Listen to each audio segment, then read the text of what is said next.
sebelum mute, mikrofonnya di mute supaya nggak suara backgroundnya kedengaran. Makasih. Sekarang kita sebelum mulai kuliah, saya mau bahas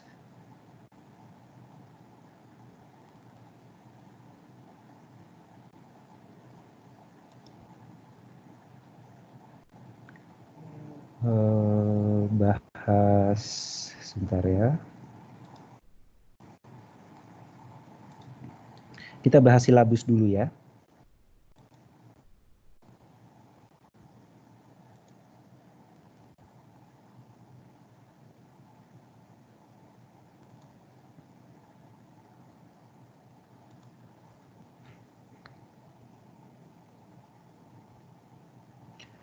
Semua bisa lihat ini kan ya, layar saya sekarang ya?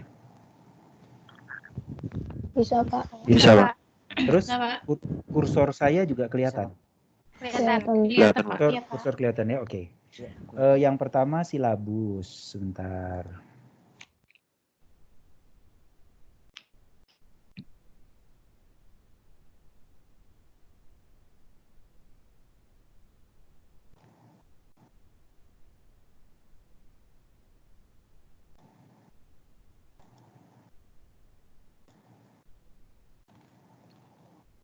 Silabus penilaian kehadiran bisa dilihat kan ya. Saya akan catat kehadiran kalian, kemudian partisipasi. Nanti model kelas kita kalau seandainya ada pertanyaan, saya akan tunjuk salah satu dari kalian untuk menjawab pertanyaan, tapi yang lain boleh bantu. Bisa langsung ngasih jawaban boleh, atau misalkan kalian ngasih bantuan lewat chat, itu nggak apa-apa, selama nanti saya akan dapat jawabannya dari mahasiswa yang saya tunjuk. Itu untuk menilai partisipasi kalian. Kemudian untuk pekerjaan rumah itu sudah saya berikan sebelum ini, sebelum kelas, dan biasanya saya minta dikerjakan dulu di antara kalian. Nanti setelah kita masuk kita akan bahas PR-PR-nya. Seperti yang kemarin saya sebutin ada berapa pertanyaan, nanti itu semua PR-nya akan kita bahas di kelas. Itu untuk pekerjaan rumah. Kemudian untuk yang kuis, saya masih belum tahu gimana mekanisme kuisnya, karena kalau yang dulu-dulu kuis itu setelah selesai kita diskusi di kelas,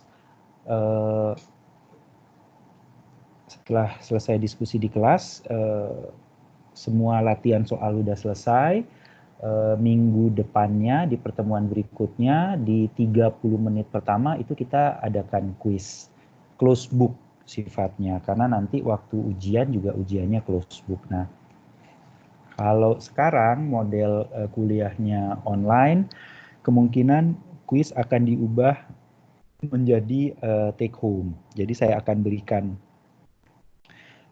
berikan soalnya dan dikerjakan pada saat kita kuliah kayak sekarang gitu. Kita akan mulai, saya akan bagikan pertanyaannya, kalian jawab, kemudian kalian akan kirim ke email saya atau lewat tim, nanti saya akan lihat. Nah, masalahnya kalau seandainya kalian ketik kan akan sulit.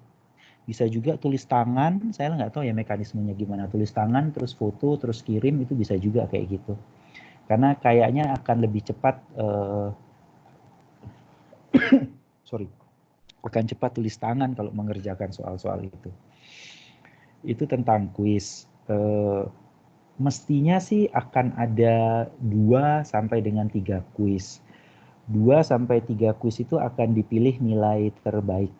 Jadi kalau misalkan yang satu dapat 100, satu dapat 80, maka yang akan dipilih yang 100. Kalkulator. Saya sih sarankan kalian siap kalkulator. Jadi selama nanti akan ada pembahasan, kita akan perlu menggunakan kalkulator untuk melakukan perhitungan. Tidak harus financial calculator untuk paruh kedua, tapi kalau kalian seandainya sudah punya financial calculator itu akan lebih bagus. Paper masuk sama, nggak ada paper di kelas saya, tapi akan ada pembahasan studi kasus. Pembahasan studi kasus juga tidak akan ada presentasi, saya nggak akan minta presentasi dari kalian, tapi kita akan bahas pembahasannya per kelompok, jadi nanti akan saya tunjuk kelompok atau orang yang mewakili kelompok itu untuk menjawab pertanyaan-pertanyaan.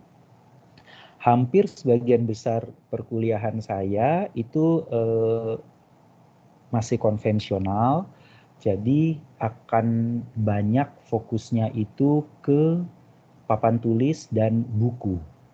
Saya jarang menggunakan PowerPoint kecuali untuk beberapa topik, tapi hampir 80 atau 90% perkuliahan itu akan membahas atau mendiskusikan materi-materi yang di buku. Itu kenapa kita akan banyak switching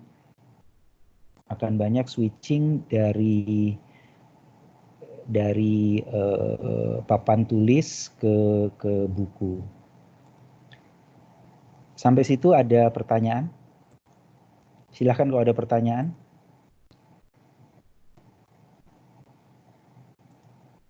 Nggak ada ya? Itu yang untuk paper. Untuk paper. Nilainya biasanya akan saya gabung, jadi partisipasi, pekerjaan rumah, kuis, kemudian tugas kelompok itu satu komponen 20% dan 30%-nya adalah ujian UAS. Rencananya UAS-nya take home, kita akan lihat bagaimana perubahannya di UTS. Karena UTS ini mulai yang tanggal 30 itu kita akan menggunakan format take home. Sebenarnya dosen-dosen MKL masih belum rapat lagi. Kita udah rapat dulu yang pertama di awal, tapi untuk yang masih ujian yang konvensional ya, jadi kalian datang close book, kemudian dibagikan soal di kelas. Nah, kita belum mengubah formatnya menjadi take home. Kita bahkan belum membicarakan formatnya akan gimana, tapi hampir kemungkinan besarnya adalah take home. Sampai situ ada yang bertanya? Ya,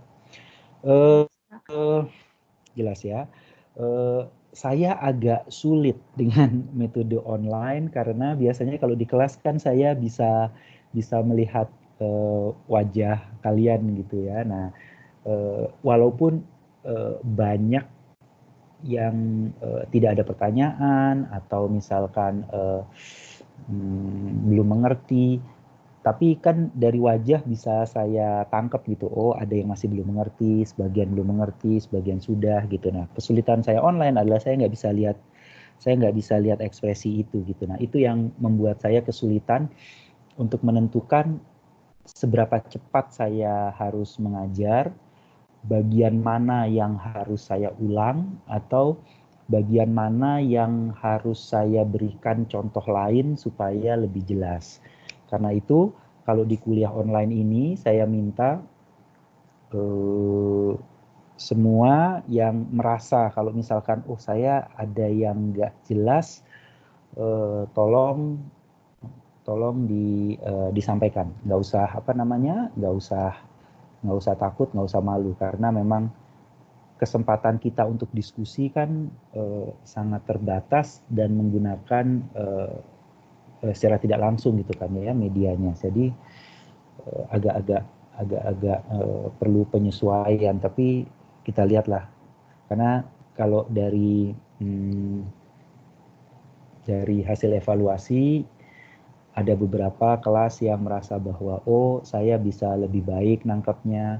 Ada juga mahasiswa yang merasa oh sama saja antara metode kuliah online dengan konvensional. Ada yang merasa tidak seperti kuliah biasa. Nah itu yang kalian harus tentukan sendiri. Kemudian sampaikan ke saya kira-kira gimana caranya supaya kalian bisa memahami materinya lebih baik. Oke. Itu tentang komponen penilaian saya. Kalau partisipasi sih saya pasti akan ngasih nilai 100, kehadiran juga pasti 100 nilainya, pekerjaan rumah juga pasti 100. Jadi kalau yang tatap muka biasanya saya akan mengumpulkan jawaban dari PR kalian. Tapi sekarang nggak usah kalian kerjakan, karena toh nanti PR-PR itu akan kita bahas di kelas. Jadi yang tidak mengerti akan bisa diskusi lebih lanjut di kelas, mana bagian yang tidak mengerti, mana yang sudah mengerti. Biasanya saya akan minta kalian belajar berkelompok karena untuk menyelesaikan soal-soal atau PR akan lebih mudah jika kalian melakukan diskusi. Jadi saya sarankan kalian buka grup diskusi sendiri secara online, dan ketika mengerjakan PR lakukanlah bersama-sama. Tapi biasanya pekerjaan rumah itu pasti akan saya nilai 100. Jadi komponen 20% itu kalian hampir semuanya nilainya mestinya sih 100, karena pasti kalian kerjakan, dan saya tidak menilai benar atau salah. Selama kalian mengumpulkan, selama kalian hadir, selama kalian menjawab pertanyaan saya, maka nilainya pasti 100. Kuis yang mungkin tidak 100, tapi saya akan pilih nilai terbaik. Jadi pasti kalau kalian mengerti pembahasan di kelas, kalian mengerti bagaimana cara mengerjakan PR, seharusnya kuisnya mudah bisa dikerjakan. Karena soal di kuis adalah soal dari PR, jadi nggak sulit. Itu yang komponen 20%. Oh, sama kasus. Kasus kerjakan sendiri, dan konsep saya tentang kasus PR, saya nggak minta jawaban yang benar. Tapi yang penting ketika kita diskusi, saya tanya alasannya kenapa jawabannya seperti itu, kenapa perhitungannya seperti itu, kalian bisa jawab alasannya. Kalau seandainya alasannya kuat, asumsinya kuat, dan logis, maka meskipun jawabannya berbeda dari satu kelompok ke kelompok lain, itu nggak masalah. Tetap kalian akan dapat nilai tinggi. Apalagi kalau kalian bisa menawarkan solusi atau menawarkan alternatif pemikiran yang berbeda dengan kelompok lain gitu, dan kalian bisa menjelaskan logika kenapa perhitungannya seperti itu. Itu malah akan lebih bagus lagi. Jadi menurut saya kan jawaban akan banyak di internet. Kalian bisa ngelihat jawaban dari senior-senior kalian. Malah justru kalau jawabannya sama itu saya agak aneh. Karena seharusnya logika berpikir kan beda-beda. Nanti kalian akan tahu bahwa oh mestinya nggak kayak gini, mestinya ada cara lain yang lebih baik. Nah itu ditulis saja. Karena sekali lagi untuk komponen 20% ini mulai dari kehadiran, partisipasi, pekerjaan rumah, kemudian kasus, itu selama kalian melakukannya, kalian akan dapat nilai 100, jadi nggak usah takut salah. Ini malah kesempatan bagi kalian untuk melakukan konfirmasi gitu. Kalau saya ngertinya seperti ini, bener nggak Pak ya gitu. Jadi kalian bisa diskusi, kalian juga bisa tanya ke teman. Kalau saya melakukannya seperti ini, gimana, bener atau enggak gitu.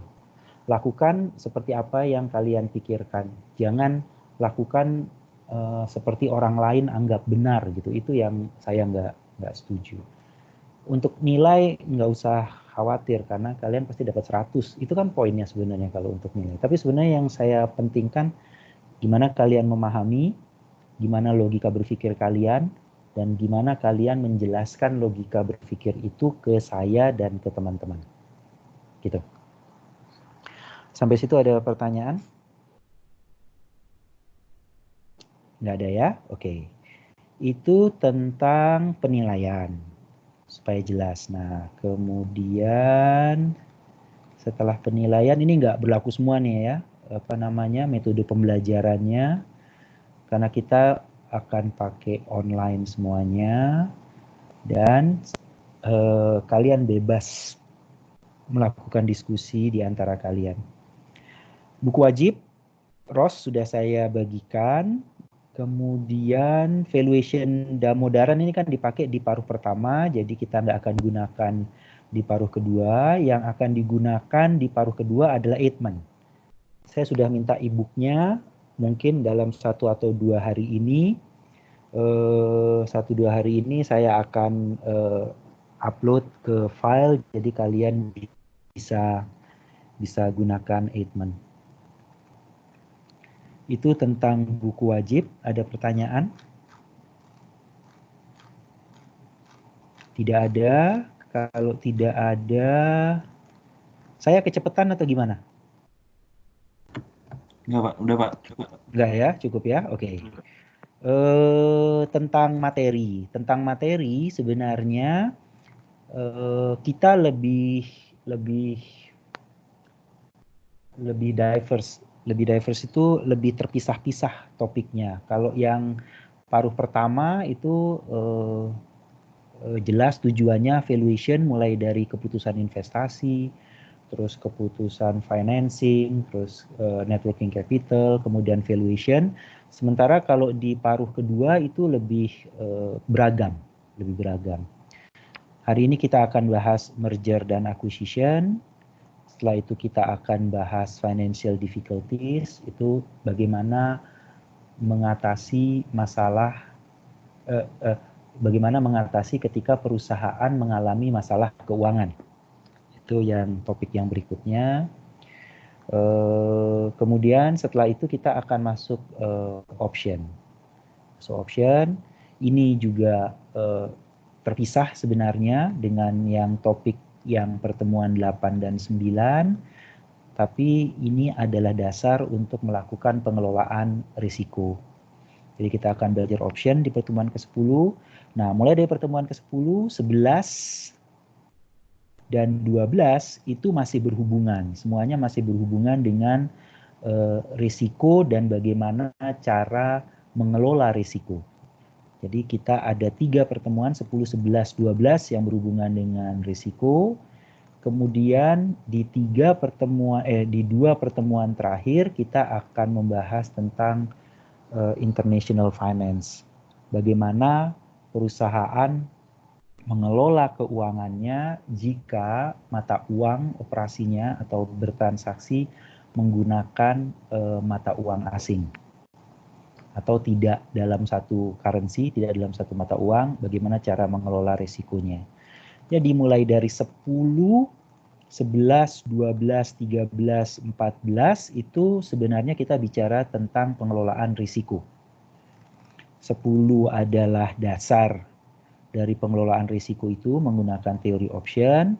11 aplikasinya, ada warrants and convertible. 12 itu salah satu aplikasi juga untuk pengelolaan risiko yang namanya derivatif, sama bagaimana dasar mengelola risiko yang disebut hedging. Kemudian 13 itu bagaimana mengelola risiko mata uang. Oke. Sampai situ ada pertanyaan? Oke.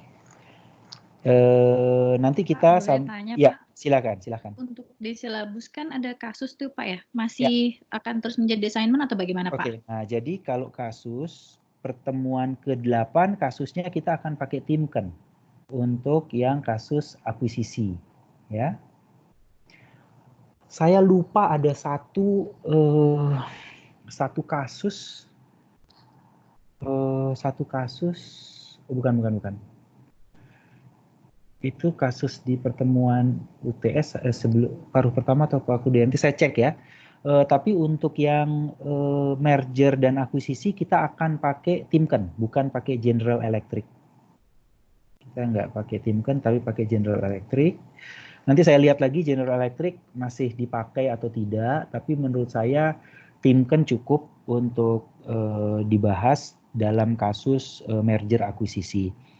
Sebelumnya kalian sudah bahas Timken waktu valuation kan ya. Nah, dibahas lagi tapi dari aspek akuisisinya. Beda. Jadi kalian sudah tahu kasusnya tapi waktu mengaplikasikannya sedikit berbeda dengan valuation. Ada valuationnya tapi akan lebih banyak pembahasan di merger dan acquisition-nya. Kasus yang kedua, cukup dua kasus, yang satu Timken, yang satu lagi yang Carrefour tetap. Itu kita bahas di pertemuan terakhir ya. Pertemuan terakhir. Oke. Sekarang saya tanya ke kelas karena kebiasaan saya biasanya untuk membahas seluruh topik itu tidak bisa dalam 7 pertemuan. Tidak bisa dalam 7 pertemuan. Sehingga kita perlu menambah beberapa pertemuan. Tergantung dari kelas. Ada yang bisa sampai 10 pertemuan totalnya, ada yang 11, ada yang sampai 12 gitu. Nah, tergantung kesepakatan kita sebenarnya. Karena saya nggak akan maju ke topik berikutnya sebelum saya yakin semuanya paham di topik yang kita bahas. Jadi walaupun di silabus itu misalkan merger dan acquisition itu cuma 1 kali pertemuan, tapi pada prakteknya kita memerlukan 2 pertemuan. Pertemuan pertama untuk bahas bahas teorinya, PR, latihan soal, kemudian yang kedua baru kita bahas kasus, kemudian ada kuisnya gitu. Jadi untuk topik-topik yang memang besar dan sulit, sepertinya kita tidak cukup 1 pertemuan, tapi bisa 2 pertemuan. Nah, sehingga saya harus tanya ke kalian karena semua kelas kan semuanya sistemnya online nih. Sebenarnya bisa lebih fleksibel, tapi juga harus melihat jadwal kelas kalian di tempat lain gitu kan ya. Kalian kosongnya hari apa ya? Dalam 1 minggu ya. Kalau kosongnya di jadwal sih Senin dan Jumat, Pak. Senin dan Jumat ya, oke. Iya. Kalau kita kuliah di Kamis, kemudian Jumat saya pagi ngajar yang di kelas S1. Kalau misalkan Jumat, saya sih lebih prefer Senin. Ya. Senin kalian maunya Senin pagi atau Senin siang? Teman-teman, siang ya. Saya sih siang, Pak. Oke. Atau nanti kalian bisa vote aja, sampaikan ke saya. Tentatifnya sih Senin siang ya. Oke, berarti siap. tiap Senin siang jam 1 kita akan ketemu lagi untuk melanjutkan kuliah di hari Kamis gitu ya. Oke, Pak. Oke? Ya. Ada pertanyaan? Jadi kita tentatif Senin siang dan Kamis siang. Jadi kalau misalkan ada yang ada yang ingin buka kelas atau penyelenggaraan kelasnya Senin siang itu bilang ada kelas MKL gitu ya. Nah, terus berikutnya silabus sudah, cara belajar. Cara belajar nanti sambil jalan kita akan kita akan sesuaikan. Tapi yang penting adalah metode online ini kan lebih banyak membuat kalian belajar sendiri gitu ya. Karena belajar sendiri maka pertanyaannya adalah gimana ya kalau saya belajar sendiri ya gitu. Nah, buku Ross itu sebenarnya buku yang sangat mudah dipelajari. Hari pertama waktu kita ketemu, waktu kita bicara di orientasi mahasiswa baru, saya bicara selalu struktur gitu kan ya. Nah, buku itu strukturnya jauh lebih simpel sebenarnya, apalagi Ross. Yang ingin saya sampaikan ke kalian adalah ketika membaca buku Ross, jangan sama juga dengan waktu yang hari pertama, jangan mulai dari awal. Seperti membaca, ingat nggak? Kan baca jurnal nggak sama dengan baca novel. Kita nggak mungkin baca dari awal sampai akhir gitu kan ya. Urut, kemudian berhenti di tengah-tengah karena nggak ngerti, nggak usah. Jangan kayak gitu. Kalau untuk buku Ross, yang saya sarankan adalah baca contoh-contoh soalnya yang kecil-kecil yang di kotak ini. Bisa kelihatan ya di layar kalian ya? Kelihatan, Pak. Kelihatan ya? Nah, Bisa, Pak. baca contoh-contoh ini. Misalkan example 29.1 baca. Kalau kalian sudah mengerti, lanjutkan ke example yang berikutnya. Lihat gambar, contoh, gambar, contoh gitu. Tabel, lihat tabelnya. Berusaha pahami dulu atau kira-kira isi tabel atau contoh itu seperti apa. Kalau seandainya sudah selesai, baru kalian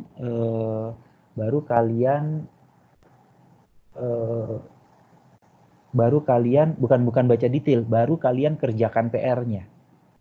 Kerjakan PR-nya. Kenapa bisa langsung mengerjakan PR? Karena setelah kalian melihat tabel, melihat contoh soal, maka kalian akan menyadari bahwa PR yang saya berikan itu jawabannya sebenarnya sama dengan tabel atau contoh yang ada dalam buku. Misal yang ini ya, PR-nya nomor berapa aja? Nomor 10, 11 ya.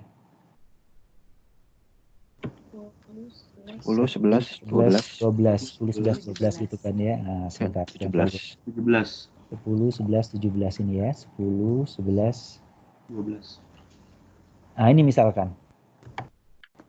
Contoh soal nomor 12, following pre-merger from A, from B, outstanding, market incorrectly, segala macam. Kalau kalian pelajari, itu sebenarnya ada jawabannya sama persis dengan tabel yang tadi nih.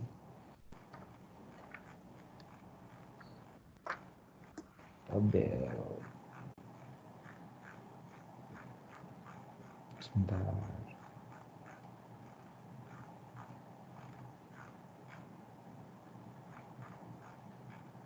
Tabel yang ini. Ini. Gitu.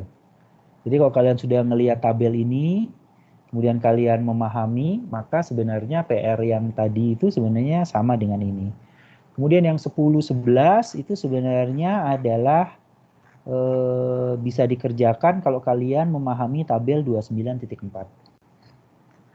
Jadi hampir semua karena Ross itu sangat terstruktur, maka sebenarnya sangat mudah untuk mengerjakan atau memahami konsep-konsepnya karena mulai dari penjelasannya itu adalah penjelasan dari tabel dan grafik. Kemudian soal-soalnya juga diambil dari contoh-contoh soal yang ada di dalam buku dan ada di tabel. Jadi nggak sulit sebenarnya cara belajar dari Ross dan itu mestinya bisa dikerjakan sendiri. Oke, itu cara belajar di buku Ross. Sampai situ ada pertanyaan atau tidak? Kalau tidak berarti kita bisa mulai kuliah tentang ininya.